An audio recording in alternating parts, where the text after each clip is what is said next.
Triumph claims a host of small changes for 2009 equates to a much improved Daytona 675.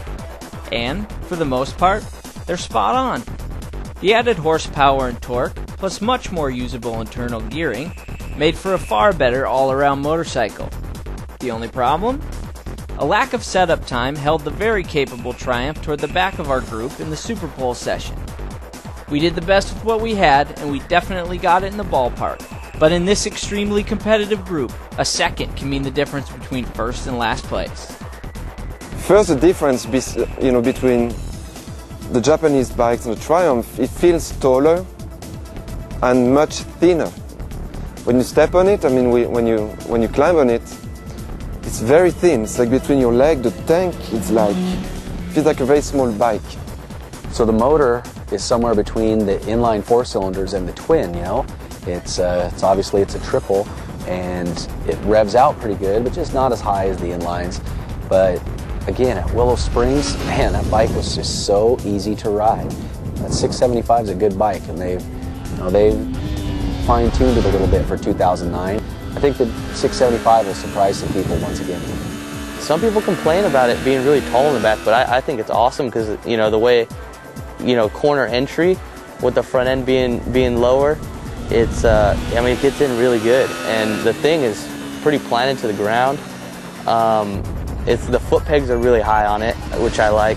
For a street bike, I think this bike could work really well. It is fairly comfortable seating position with not too much pressure on your arms, and all the torque can be really fun out there on the street. The engine, it's okay. It's got a decent amount of power everywhere, but it doesn't have any kind of hit up top. It's just kind of blah. It just revs out, and it doesn't really do anything for me. I just didn't really get along with it very well. I didn't really enjoy it like I usually enjoy Triumphs. It's a good bike. It's got a good motor. It's very charismatic. It has a lot of personality.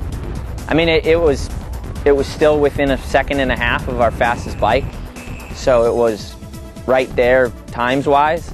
It probably had another few tenths in it, just getting it set up right. We did the best we could with what we had, and we rode the wheels off the thing and did our best to set it up on our own. But I think with some time setting it up and the right people, it would have been in the middle of the field.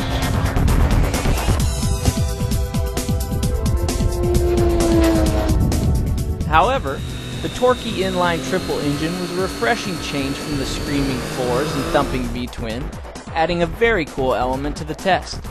The engine really showed promise on the roads.